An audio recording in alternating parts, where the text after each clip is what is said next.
제가 이 설교하려고 원고를 준비를 했는데, 이 원고를 아무래도 오늘은 무시해야 하지 않을까 생각을 했습니다. 네.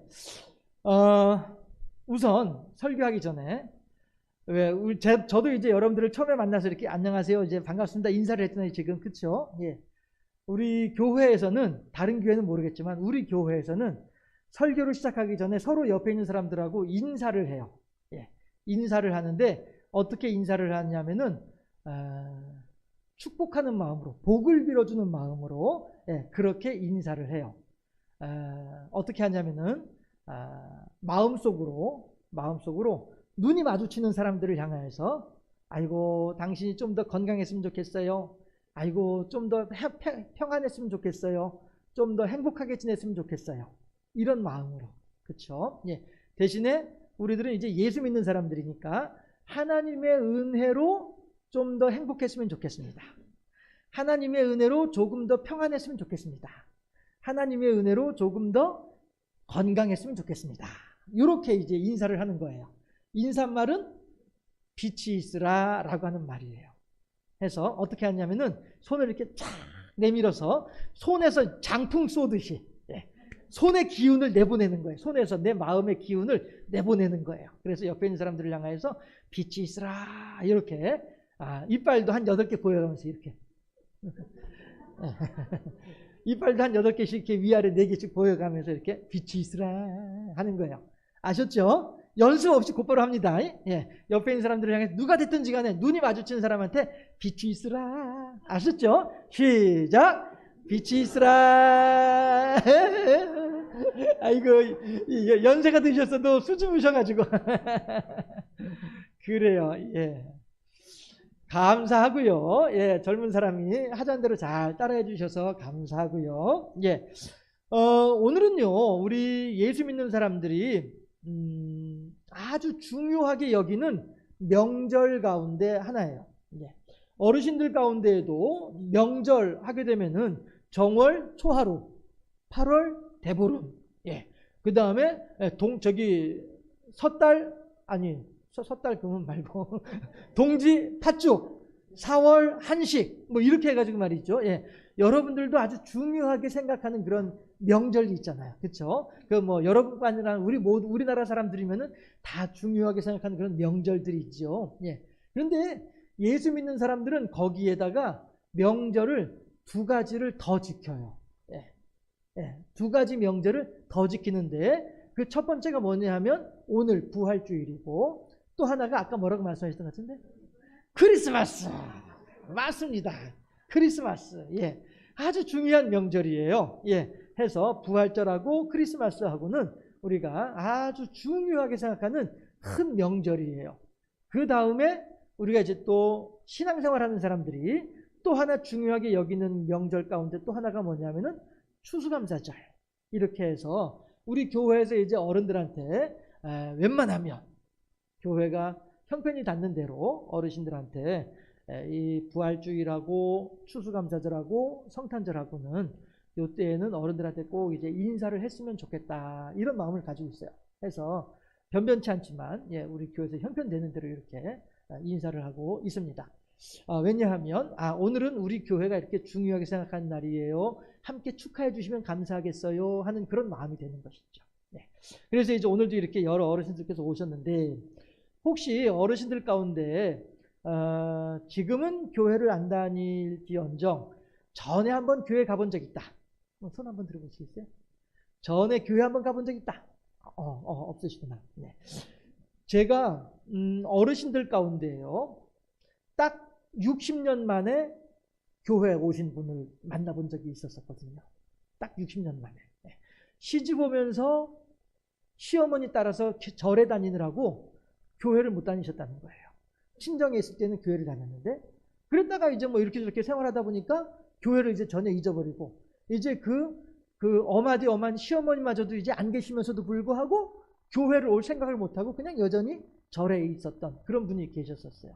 그런데 이제 그분하고 어떻게 얘기를 하다가 그분이 나 이제부터 교회 다닐랍니다 이러셔가지고 같이 예배를 드리면서 하시는 말씀이, 아이고 그러고 보니까 내가 딱 60년 만에 교회 왔네요. 예배드리네요. 이렇게 말씀하신 분이 계셨었어요. 자, 어쨌든지 간에 그러면 이제 다시 말씀드리지만 제가 이거는 내려놓고 이대로 하면은 여러분들이 이해를 못하세요. 네. 오늘 본문 내용을 보게 되면은요, 예수님께서 우리들한테, 그러니까 제자들한테, 예수님께서 제자들한테 두 가지를 약속을 해주고 계세요. 그런데 두 가지를 말씀을 하세요. 첫 번째 말씀하신 건 뭐였냐면은 예수님께서 지금 현재 어떤 상황이냐면은 예수님이 돌아가셨어요. 십자가에 달려서 돌아가셨어요. 왜 돌아가셨냐 하면은 나라의 대통령이, 나라의 임금이 이 예수라고 하는 그 당시에 33살이었어요. 젊은이죠. 예, 33살의 젊은이였는데 이 사람이 워낙에 일반 국민들한테, 백성들한테 인기가 많아요. 일반 백성들한테 인기가 많으니까 나라의 임금이 생각을 할 때 어떻게 생각하냐면은 요것 봐라. 요 녀석이 이게 백성들을 선동해가지고 데모라도 일으키면, 역적 모의라도 하면 임금이 그 자리에서 막 밀려날 것 같아요.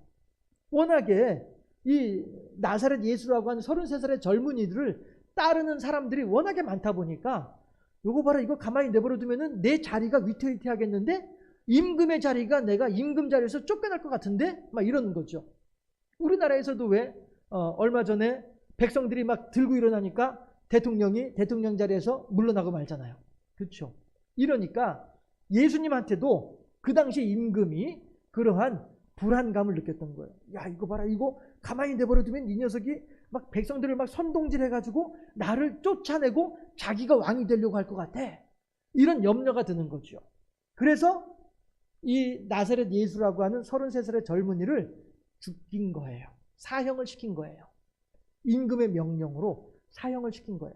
그런데 실은 그게 그 예수님이, 나사렛 예수가 정말로 임금을 몰아내고 자기가 왕이 되려고 그렇게 했던 것은 아니었단 말이에요. 다만 자기가 알고 있는 것, 나사렛 예수 33살 젊은이가 알고 있는 것을 사람들한테 가르쳐주고 싶었어요. 알고 있는 것을 가르쳐주고 싶었어요. 그랬는데 이거를 가지고 임금이 오해를 해서 이 나사렛 예수 젊은이를 죽게 만든 거죠. 그랬는데 실은 이 나사렛 예수는 태어나기는 엄마 뱃속에서 응애하고 탯줄을 달고 태어났지만, 실은 우리들은 미처 이해할 수 없지만 하나님의 아들로서 이 땅에 태어나셨단 말씀이에요. 우리들은요, 의외로 이 세상을 살아가면서 우리가 이해하지 못하는 일들이 너무나도 의외로 많습니다. 우선 여러분들이 이해하기 쉽도록 한번 제가 말씀을 드리면, 텔레비전 어떻게 나와요? 우리가 텔레비전을 보는 원리를 여러분들이 다 설명하실 수 있나요? 못 하시잖아요. 그렇죠? 그냥 리모컨 가지고 그냥 단추 누르면 그냥 나오는 거야. 이렇게만 생각을 하시잖아요. 그렇죠? 예. 그리고 리모컨에 단추 누르면 다른 방송 바꾸는 거야. 뭐 아직 뭐 어려울 거 없어. 그렇죠? 그렇지만 그 과정은 우리가 이해하지 못한다는 거죠. 예. 저도 뭐 잘 이해를 못해요. 예.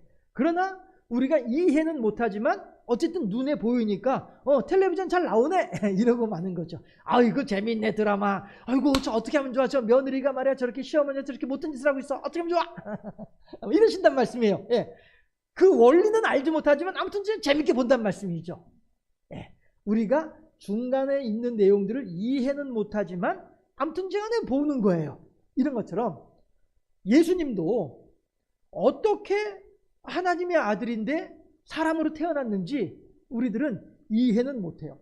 그렇지만 세계에 있는 모든 역사책들이 예수님에 대해서 언급하던 모든 내용들은 다 똑같이 예수님을 이야기하고 있더라는 것이죠.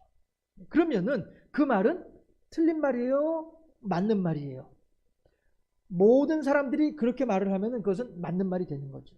예를 들어서 갑돌이하고 갑순이하고 영철이하고 셋이서 이야기를 하는데 갑돌이는 거짓말을 하고 영철이하고 갑순이는 맞는 말을 이야기를 해요. 그러면은 듣는 사람들은 갑돌이 너 거짓말 그만해. 영철이하고 갑순이가 하는 말이 맞아. 하게 되면은 갑돌이가 한 말은 없어지게 되고 영철이하고 갑순이가 한 말만 우리들이 기억을 하게 되는 거잖아요. 그렇죠? 그런 것처럼 세계의 여러 역사책들 가운데에서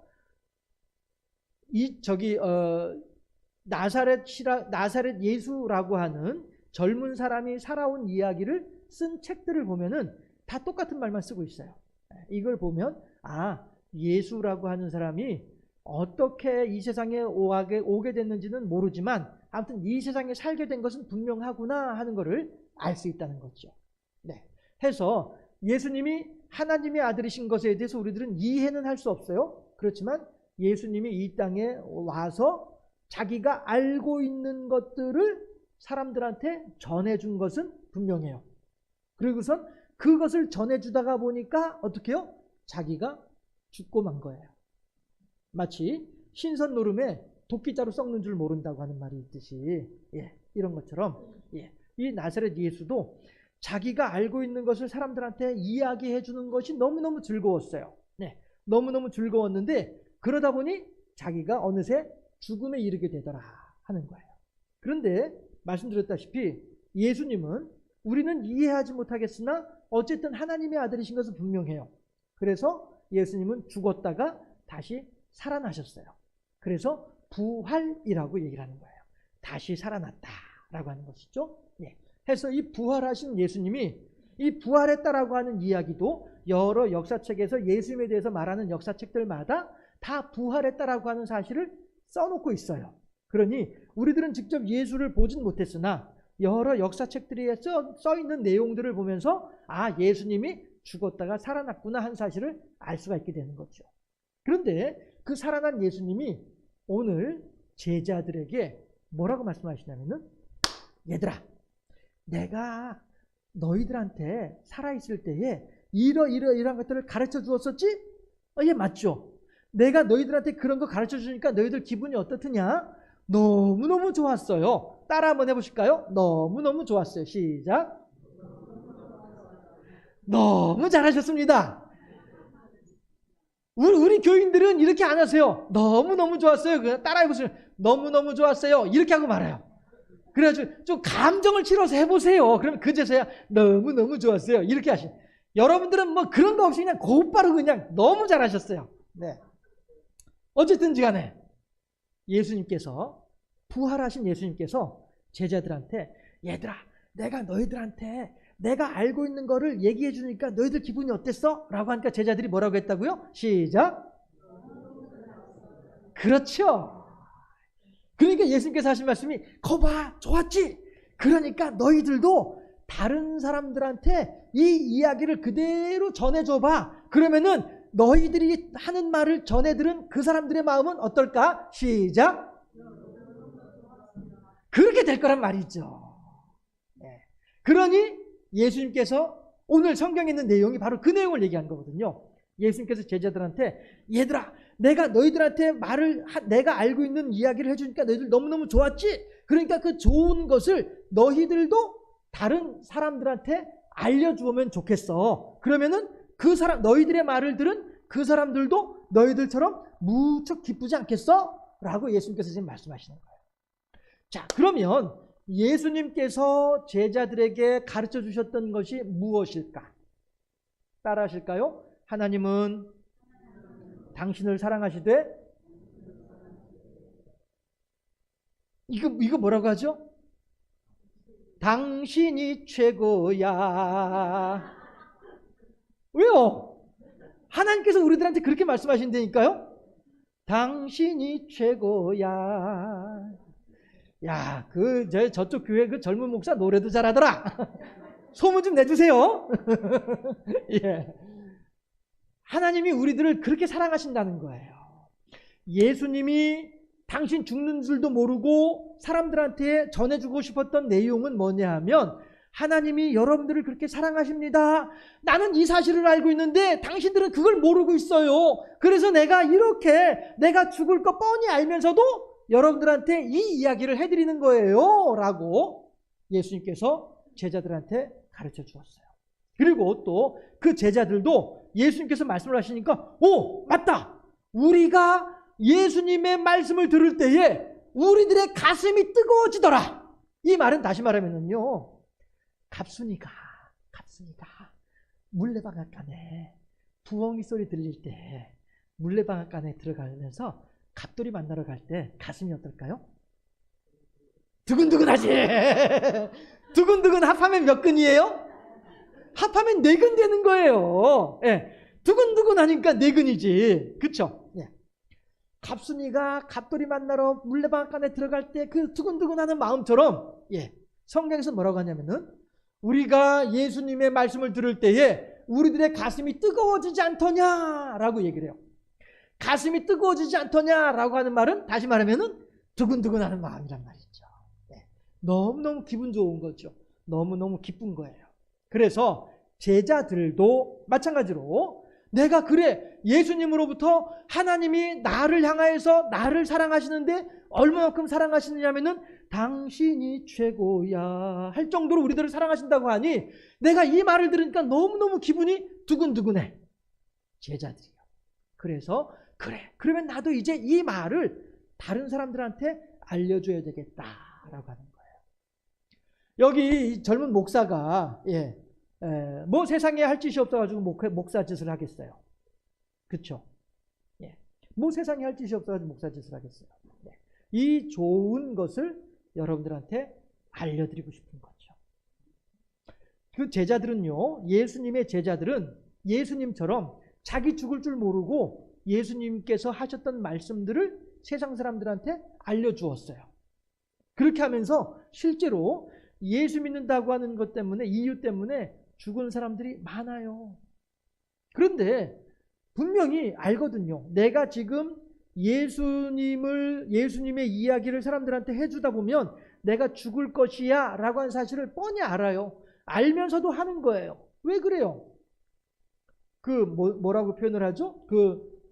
누구도 말릴 수 없는 거예요. 한번 정신 나가면은 누구도 말릴 수 없는 거예요. 네. 거기 한번 정신이 팔리면은 누구도 그것을 감출 수가 없는 거예요. 그래서 사람들은 그렇게 예수님께서 하셨던 말씀들을 사람들한테 알려주는 거예요. 그러면 우리들은 그것에 대해서 왜 모르고 있었을까? 아니, 왜 모르고 있었을까 보다도 우리가 아는 거하고 모르는 거하고 어떤 차이가 있는지를 한번 말씀드려 볼게요. 혹시 여러분들 스마트폰 가지고 계세요? 스마트폰 한번 자랑 좀 해보시죠. 예. 스마트폰 주머니 안 가지고 계세요? 전화기. 저 주머니에 전화기들 안 들고 계세요? 한번 들어보세요. 어떤 건지. 전화기 어떤 건지. 예. 예. 안 가져오는겨. 예. 자, 보세요. 전화기가 있잖아요. 이 스마트폰이라고 하는 게.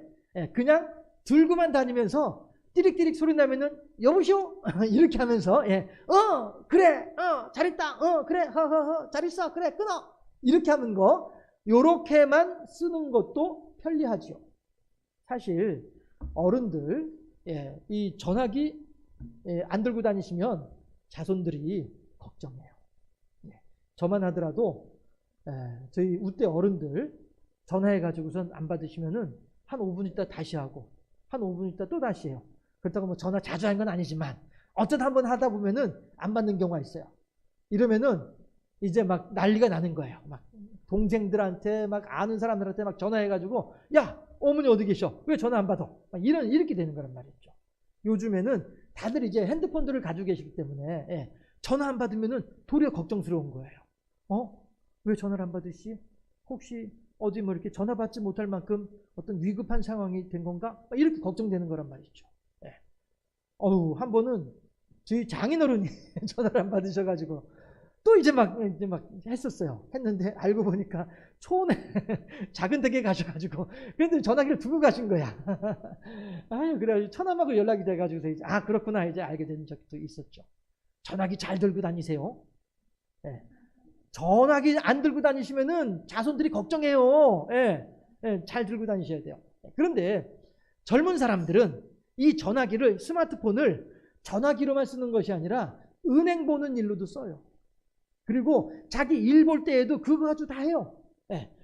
은행 한번 갔다 오려면 얼마나 시간 걸려요. 또 여러분들은 또 멀리 계신 분들은 장날이나 돼야 은행에 가잖아요. 사람들 쫙 나름이 서 있으면은 그 기다리기도 지겹고 말이죠. 얼마나 힘들어요. 그런데 젊은 사람들은 스마트폰 가지고 그냥 꾹꾹꾹 눌러가지고 일 다 처리해버리고 말아요. 은행 굳이 안 가도 되는 거예요. 이게 뭐예요? 알면 아는 만큼 어떻게 돼요? 편리해지는 거예요. 마찬가지로 하나님의 사랑도 알면 아는 만큼 편리해지는 거예요. 모르면 모르는 만큼 불편해지는 거죠. 제가 여러분들한테 갑돌이 갑순이 얘기 오늘 여러 번 한 것 같은데요. 실제로 외국에 있는 어느 소설책에 보면은 그런 내용이 나와요. 이제 여러분들이 이해하기 쉽게 그냥 갑돌이 갑순이라고 얘기를 할게요. 갑순이가 갑돌이를 사랑하는 마음이 생겼어요. 얼레리 꼴레리 해가지고 갑순이가 갑돌이를 사랑하는 마음이 생겨가지고 갑돌씨 저는 밤마다 갑돌씨가 그리워서 잠을 못 자고 있어요.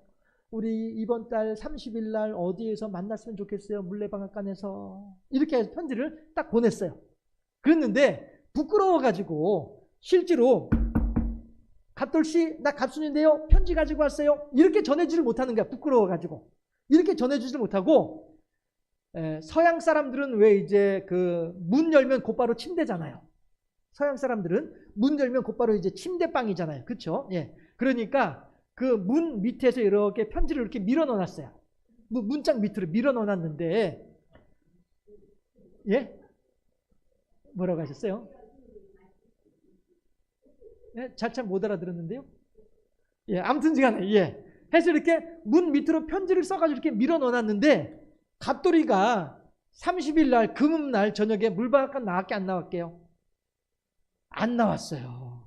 안 나오고 옆집에 다른 아가씨하고 결혼을 해버려서 순이하고 갑돌이가 이러니 갑순이는 어때요? 마음이 너무너무 아프죠. 그러니까 어떻게 해요? 그러다가 갑돌이도 장가를 갔더래요. 이렇게 된 거죠. 해서 갑순이는 갑돌이를 사랑하는 마음이 있었지만은 갑돌이는 옆 동네 순이하고 장가를 들어버렸어요. 그러니까 그 소설의 내용이 그래요. 그러니까 이제 갑순이도 갑돌이가 내가 싫어가지고 금음날 물레방앗간에 나오지도 않고 옆 동네 순이하고 장가를 가버렸네? 까짓 거 뭐 그래? 그럼 그렇게 해라. 그럼 나도 뭐 옆 동네 영철이한테 시집가지 뭐. 이래가지고 영철이랑 결혼을 해버린 거예요. 갑순이가. 그랬는데 영철이하고 갑순이는 영철이는 비록 남편이긴 하지만 갑순이가 진짜 좋아하는 사람은 갑돌이잖아요. 그렇죠? 그러니까 갑돌이를 좋아하는 마음을 가지고 영철이하고 결혼 생활을 하려고 하니까 그 결혼 생활이 행복하겠어요? 아니잖아요. 영철이가 코만 드르릉 골아도 아이고 갑돌이는 코를 안 골았을 것 같아 이러고 영철이가 밥을 먹다가 밥풀을 흘리면은 아이고 갑돌이는 밥풀도 안 흘렸을 것 같아 이러고요. 영철이가 월급을 가지고 오면은 아이고 쥐꼬리만큼 가지고 왔어. 갑돌이는 돈도 많이 벌을 것 같아. 이렇게 하니 영철이하고 갑순이가 결혼 생활하는 게 행복하겠어요? 불행하잖아요. 힘들잖아요. 그렇게 하다가 오랜 세월이 지나서 갑순이가 다시 영철이를 이렇게 서로 만나게 됐어요. 그러니까 이제 길 가다가 마주친 거예요. 길 가다가 마주쳤어요. 그래가지고서는 갑순이가 딱 보고서는 갑돌씨 이미 두 사람 다 이제 머리는 허옇게 돼가지고 할머니 할아버지가 됐는데 그러고서 이제 갑돌씨 생각해보니 30년 전 40년 전 그날이 기억이 나네요 라고 얘기를 하는 거예요. 그랬더니 갑돌이가 30년 전 40년 전에 무슨 일이 있었는데요? 이런단 말이에요. 그러니까 갑순이가 아니 내가 그날 금음날 물레방앗간으로 나오라고 한 편지 보냈잖아요 라고 했단 말이에요. 그랬더니 갑돌이가 편지는 무슨 편지? 못 받은 거예요. 편지를 못 받았어요. 왜요? 서양 사람들은 문 바로 앞에다가 넙직한 양탄자를 깔아놓잖아요. 이 편지가 그 양탄자 밑으로 들어가 버리고 마는 거야. 이러니 갑돌이가 갑순이가 보낸 편지를 읽을 수가 있어요? 편지가 온 줄도 모르는데 이러니 금음날 물레방앗간에 나가지도 못한 거고 나가지도 못하고 갑돌이도 갑순이가 별로 나를 좋아하지 않는 것 같아 이러고서 그냥 옆집에 옆 동네 순이랑 그냥 결혼을 해버린 거란 말이죠. 자 보세요. 갑순이가 아무리 갑돌이에게 편지를 보냈어도 그 편지가 갑돌이에게 전달이 되지 않으니까 갑돌이와 갑순이의 사랑은 맺어지지 못하는 거예요. 이런 것처럼 하나님께서 우리들한테 아무리 사랑의 편지를 보내더라도 당신이 최고야 노래를 불러도 우리가 텔레비전 딱 끄고서 그 노래 안 들으면은 안 들리는 거잖아요. 그렇죠? 그런 것처럼 하나님이 아무리 우리들한테 말씀을 하시더라도 우리가 그 말을 안 듣게 되면 모르는 거잖아요. 그렇죠? 해서 제자들이 사람들한테 전해 주었던 이야기들이 하나님께서 당신을 최고라고 하십니다. 이 사실을 가르쳐 준 거예요. 그리고 그 말을 들은 사람들이 수천 년이 흐르도록 지금까지 계속 그 이야기가 전해지는 거예요. 해서 우리들이 오늘날도 그 사실을 알 수 있게 되는 것이죠. 그리고 지금 오늘 제가 여러분들한테 이 사실을 또 전해드리고 있는 거예요. 하나님께서 여러분들을 뭐 어떻게 말씀을 하시냐면은 당신이 최고야. 할렐루야. 이렇게 하나님께서 여러분들에게 말씀하고 계신 줄로 믿습니다. 그리고 이 사실을 이야기해 주기 위해서 예수님께서는 당신이 죽는 것조차도 신경 쓰지 않으면서 그 말씀을 전해 주셨어요. 또한 많은 예수님의 제자들도 자기 생명을 걸고 그 일을 위해서 열심히 당신이 최고입니다. 하나님께서 당신이 최고라고 말씀하십니다. 이 사실을 전해 주었던 것이고요. 역사 속에서 보면은 많은 사람들이 예수님을 믿고 예수님을 전파한다고 한 예수님을 이야기한다라고 하는 이유 때문에 많은 사람들이 죽어갔어요. 우리나라에서도 마찬가지로 조선조 말기에 여러분들 흥선대원군 아시죠? 고종 황제 아시죠? 이때에 예수 믿는 사람들이 얼마나 많이 목숨을 잃었는지 몰라요. 그래서 서울에 가면은 양화진이라고 하는 동네 그 마을에 동네에 가면은 거기 산이 하나 있는데 산 이름이 절두산이에요. 왜 절두산인 줄 아세요? 머리를 잘랐어요. 자른다라고 할 때 절자하고 머리하라고 할 때 두자 해가지고 머리를 자른 곳이다 해서 절두산이라고 불러요. 거기서 많은 예수 믿는 사람들이 거기서 죽임을 당했어요. 예수 믿는다는 것 때문에. 예. 그런데도 불구하고 내가 죽는 한이 있더라도 하나님에 대한 사랑을 하나님에 대한 신앙을 저버릴 수 없습니다. 배신할 수 없습니다. 이렇게 하면서 사람들이 죽어가면서까지 그 신앙을 지켜왔던 것이죠. 왜요? 그만큼 하나님이 우리들을 사랑하신다고 하는 사실에 대해서 그 사람들은 잘 알았기 때문이에요. 해서 저도 마찬가지로 하나님께서 우리들을 사랑하신다는 사실을 잘 알다 보니 이렇게 여러분들한테 이 말씀을 전달해 드리는 것이고요. 해서 하나님께서 여러분들에게 원하시는 소망하시는 것은 무엇이냐면은 여러분들께서도 하나님께서 그렇게 나를 사랑하신다고? 그러면은 내가 하나님께서 나를 얼마나 사랑하신지를 내가 좀 알아봤으면 좋겠다 라고 하는 그런 마음을 가지시면은 참 좋겠다라고 하는 것이죠. 이것을 믿는 사람들은 무엇이라고 표현을 하느냐 하면 하나님의 은혜 가운데 더욱더 깊이 하나님의 사랑을 경험하는 우리 모두가 될 수 있기를 주님의 이름으로 축원합니다. 기도하겠습니다.